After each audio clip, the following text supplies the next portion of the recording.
Welcome back to the Discount Property Investor Podcast. Our mission is to share what we have learned from our experience and the experience of others to help you make more money investing like a pro. We want to teach you how to create wealth by investing in real estate the Discount Property Investor way. To jumpstart your real estate investing career, visit freewholesalecourse.com, the most complete free course on wholesaling real estate ever. Thanks for tuning in. All right, guys, welcome back to the Discount Property Investor Podcast. Your hosts, David Dodge and Mike Slane, coming to you today to talk about how to invest in real estate with no money. Boom. Boom. This is one of my favorite things to talk about, Dave, because I mean, you and I think, are kind of just prime examples of people who have created wealth or created a lifestyle through real estate. I mean, we've kind of grown up in real estate together. I know we both were doing it beforehand, but I think we've really learned a lot since we started working together and truly evolved as real estate investors together. And it's very exciting to share what we've learned through this Discount Property Investor Podcast and talk about some of the most powerful things I think that we've learned and we've leveraged over the past few years. And again, that is really, it's how to invest without having capital, without having money to invest. So it's like, how do you do that? How do you do that? Like, crack that code. It's like it's a game changer. I mean, it has been for you and I. I know me personally, it's just, I mean, we've stepped up from working for someone else to being self-employed to, actually feeling being business owners. Yeah, being an entrepreneur and doing just talking things. about that the other day. I was like, man, it's crazy. Like, I feel like I've made the leap from being the self-employed entrepreneur to being the business owner. Still working every day, of course. Yeah. But like, we have systems in place at this point. We have a team of people, and if we go on vacation for a week, like, nothing halts to a grinding stop. Like, in some cases, we come home from vacation and like the business is doing better than when we left. That used to be the case almost every time I thought you guys were going to kick me out of the company. Every time I was gone for a week, there'd be money sitting in the accounts. I thought, man, these guys are gonna fire me. They think I'm embezzling or something, you know? That's right. All right, let's get back on topic though. So it's how to invest in real estate without any money, and there's 3 different types of investing. So you want to touch on those? There's first? really 100 different types of investing, but there's the big 3. So let's refer to those as the big 3, because there is a bunch of ways, Mike. There's so many ways. And once you start going down the road of positioning and joint ventures and creativity and creative financing, like literally it just multiplies into hundreds, if not thousands of ways, right? But the big 3 that everybody is at least heard of or is aware of would be wholesaling, fix and flip, and landlording. So let's use this opportunity to talk about those big 3, guys. So what are they? Let's just break them down. I'll go with wholesale, and then you can take over, right? Perfect, man. Do it. Wholesaling isn't really investing per se. It's really more of a marketing business, but you can turn a wholesaling business into an investing business or investing company. But basically, wholesaling, guys, is marketing and finding home run deals or really great deals. And it's using contracts to gain control of properties, and then it's selling the interest in that property or the ability to purchase, or even another way to word it would be selling the contract. The beautiful thing about wholesaling is you don't need a lot of money because you're not actually buying typically the property. Instead, you're using paperwork to control it, and you're selling that control. Yeah, that's great, man. And what's so cool about wholesaling, though, is you learn the business. Oh, absolutely. So you said it's not investing. I would argue that it kind of is, man. It is. You are you're doing a lot of legwork, and it's a true business, and you're spending a lot of time in it, even if you're not necessarily spending dollars on it. You know. Sure. So again, you learn the business, and I learned so much about buying off-market properties. I mean, it wasn't even a thing like 5-10 years ago. Like, right. It seems very pervasive now. A lot of people have heard of it. But again, very, very powerful way to do it. The next 2 are...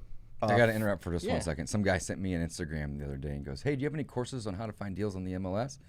And I just responded, hey, thanks for your inquiry, but no. I have a ton of courses on how to find deals outside of the MLS, but not a single course on how to find them on the MLS. And the reason is because they're not on the MLS.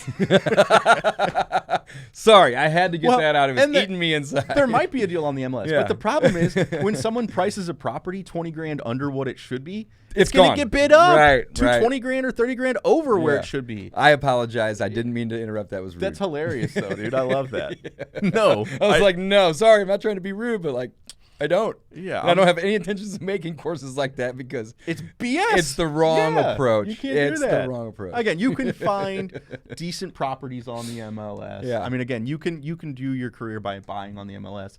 That's the cool thing about real estate too, is it doesn't matter what your timeline is. It doesn't matter. Oh man, I lost my train of thought. If your timeline is long enough, you're not going to lose. You can mitigate your risk. You're not going to lose if your timeline's long enough. That's what I was trying to spit out. Fix and flip. Back to the topic at hand: how to invest without any money. Fix and flip and landlording. So both of these are a pretty similar approach, depending on. It just depends on what you're going to do with the property. You're going to sell it right away by flipping it, or you buy a distressed property as a landlord and you sell it very, very slowly via someone renting it out. So basically you're getting paid very, very slowly in that method. But how do you do it with no money? And that is the $1 million question. And why would you do it this way? Another $1 million question. We're going to answer that right now. So how do you do it with no money? First off, hard money lenders. I think it's super, super overlooked. Most people are scared of using a hard money lender because hard money lender, I mean, Dave, that sounds scary to a lot of people. It's like, oh no, they're going to break my kneecaps or they're going to foreclose and take my property. No, a reputable hard money lender does not want to do that, but they are going to lend based on an asset more so than on the individual. And they're going to charge for it.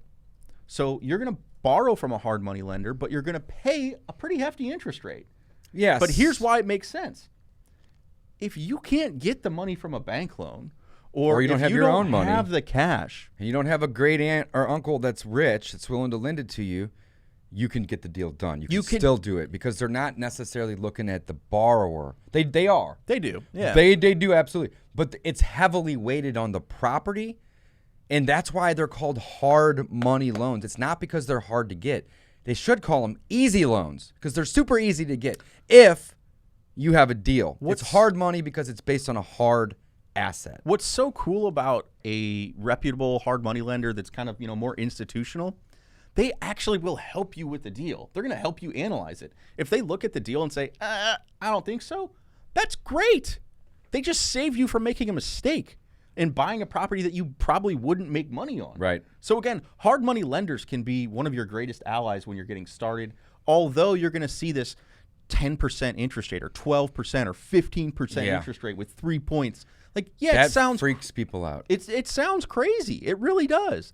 Here's the thing. Doesn't freak us out. No, I'm happy to pay 10, 15%. 14%, whatever. If I can make infinity. Right. And I can because it's none of my own money. I get it all paid off by someone else. So my returns are basically infinite, which is, it's just a game changer. Yeah. Also, this gets us to, so fix and flip. That'd be kind of the first one. If you use a hard money lender, you say, hey, I'm going to buy this property, I'm going to fix it up, and then I want to sell it. And I'll pay you off, and the hard money lender agrees and loans you money, and you can do that. Great. And you get a big chunk of change. It's great. Awesome way to get started investing with no money. Landlording is a little bit more complicated. You're going to need to have decent credit to do this, and you're going to want to start by working with a bank. I know it sounds silly. You don't have any properties yet, but you want to find a bank that is willing to loan you money on a rental property. You're on a refinance. So you're going to want to talk to them about that, and I recommend going to commercial banks, local lenders, and working with their commercial lending department. They're going to do loans in an LLC, and they're going to be commercial loans. But they're going to be much easier for you to get and do multiple. So, again, with the traditional loans, conventional loans, I think Fannie, Freddie, all that stuff, all those conforming loans, you're going to be capped at 8 to 10, and it changes from time to time. I mean, I don't even know what the current is because, again, I like using commercial loans. So, again, you're going to want to start there. You're going to want to start with a banker, and if they say, no, we wouldn't approve you, you're going to have to figure out why you need to fix your credit. So that's kind of step one. If you don't do that, you could be in trouble when it comes time to pay off that hard money lender. So that's why I say that. So what you're going to do with landlording, if you want to start there, investing with no money, you're going to use a hard money lender to buy the property. You're going to rehab it, similarly you rehab to fix and flip. Then you are going to refinance it with that banker you spoke with earlier, rent it out. You're going to keep doing that over and over and over again. And that's where Dave and I have had a lot of success. And again, that's why we like to share stuff like this with you guys. Yeah, absolutely. It's possible to do wholesaling with no money. It's possible to do fix and flip with no money. And it's possible to do landlording with no money, guys. These are facts. It's not going to necessarily be super easy. You're going to have to get creative. You may have to get out of your comfort zone. You're going to have to you're going to have to get loans typically. Maybe not on the wholesaling side, but on the fix and flip and the landlording, 100%, you're going to need a loan. You're going to probably need a loan to get into the deal, and you're going to most likely need a loan if you're landlording, of course. You're going to need a loan to get out of the deal, or one to pay off that short-term hard money or private money lender to get into that long-term debt. So let's just do a super quick scenario real quick. You know, like you were just talking earlier, we have some loans at like 5%. We have some loans at 3%, right? With our long-term 20 or 30-year loans on our rental properties. These rates, they vary a little bit, but they're low. 3%, 5%. Guys, this is very small. So let's say that I wanted to go borrow $100,000 from a hard money lender to buy a property, right?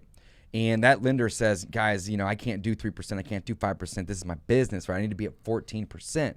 Well, 14%, that's annualized.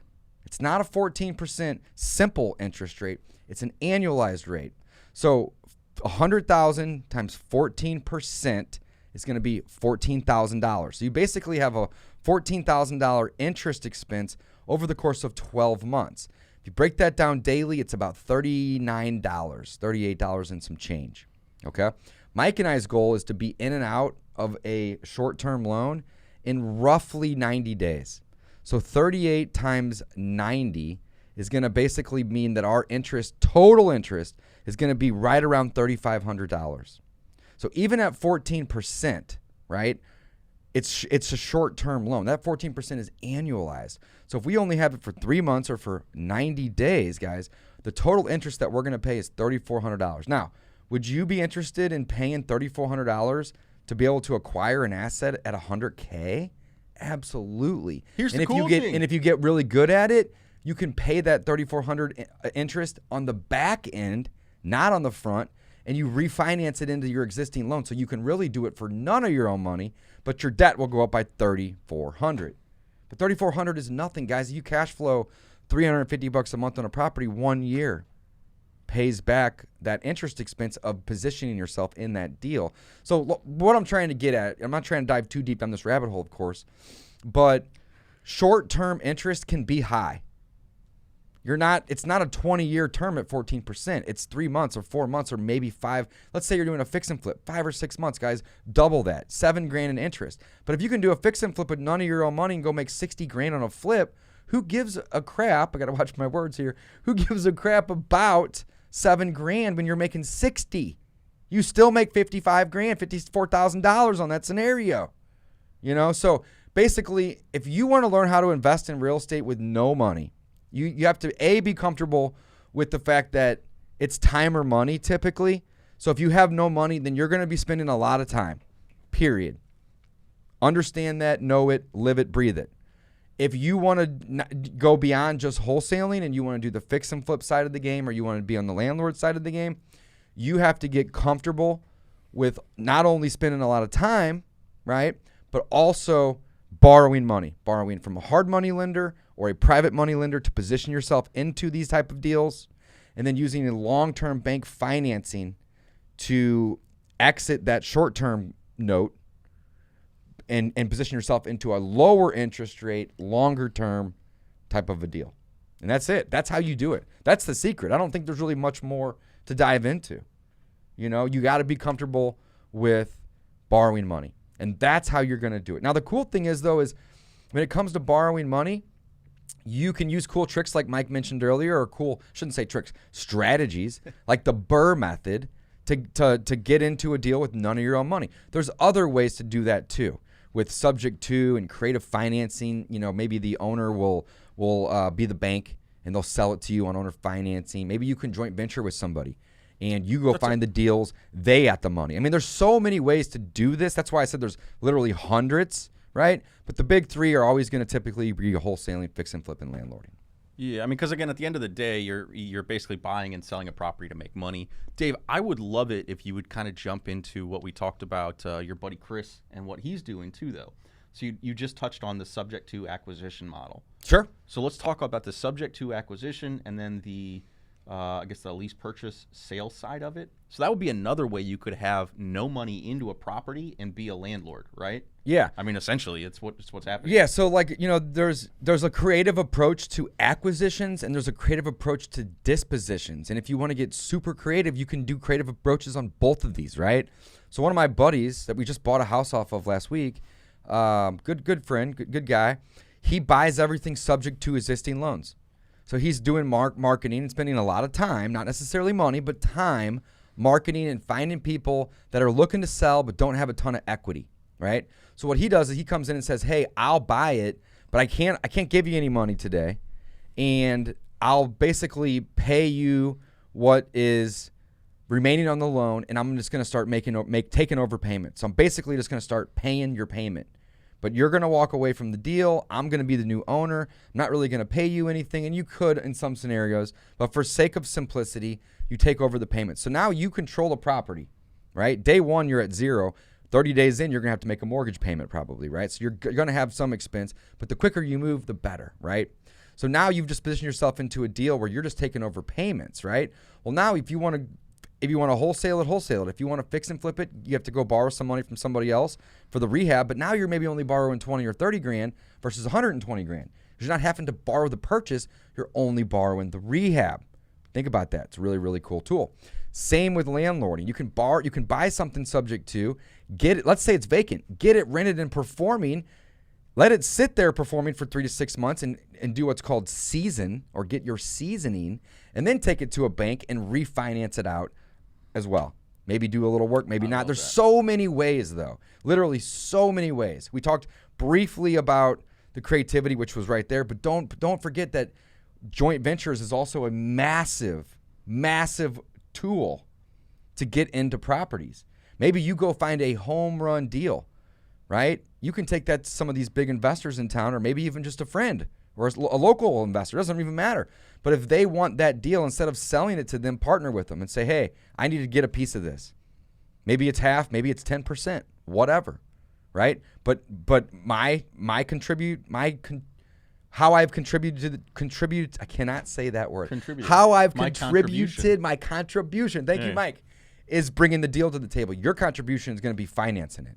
And if they don't like it, then wholesale it to somebody else. Cool. So let's, if you don't mind, I'm going to kind of follow up on what I was trying to get out of you. So the acquisition strategy was the subject. Contribution. You did contribute. Was the subject to acquisition, but then how do you sell it that way? Then it's a lease option. Yeah. So sale. we talked a little bit about the acquisitions, right? Mm-hmm. And you can do the exact same scenarios whenever you're dispositioning it. You could sell a property sub to. I wouldn't recommend that. But you can sell a property with a lease, with the option to buy. You can do a lease purchase, which is basically an extended purchase date with an option clause. It's very similar. They're just flip-flopped. You can do sandwich lease options where you lease option it on the acquisition side. You sell it on the disposition side as lease option for more money monthly, more bigger payment, more money down. You use all these tools and you just flip them. So you went into sub 2 pretty well. He's explaining that we're taking over the payment. So a lease option, again, it's kind of described right there in the name of it. So you're basically leasing it to the person, but giving them the option to purchase it at a later date. Yeah, at a later date. So you basically are going to lease it for about 3 years, or 1 year or 2 year, whatever the term may be, with the option to purchase it at this price. We kind of do a hybrid model. We call it a what are we calling it? Lease purchase, I think. Lease purchase, yeah. Yeah. But we treat the tenant as a tenant buyer. So we say you are the owner, just not on title, but you are now the owner. So you're going to buy it from us at this date, and until then, you're going to rent it from us for this amount. And at any given time between now and the end of that expiration, they can exercise their option essentially, and they can buy it from us. So how would that work? So you bought it subject to.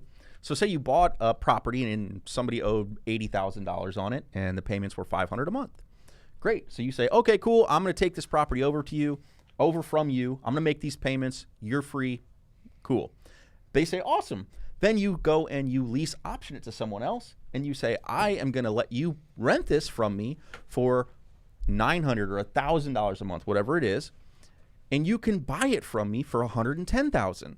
So anytime if they exercise that option, you're going to make $30,000. If they don't exercise that option, you're going to make $500 a month.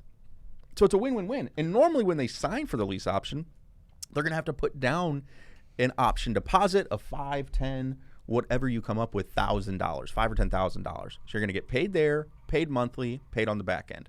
Very, very powerful, creative strategy. How do you find all these deals, though? Let's talk about that on the next episode. Let's do it, man. That was a really good episode, guys. So Yeah. basically, we broke down how to invest in real estate with no money. Very high level, of course. And we talked about, the big three. What are they, and how do you position yourself in those three? Next, we're going to talk about finding deals. Tune in to the next episode. Signing off. Thanks for listening to the Discount Property Investor Podcast. If you enjoyed this episode, please like, share, and subscribe to help us reach a wider audience.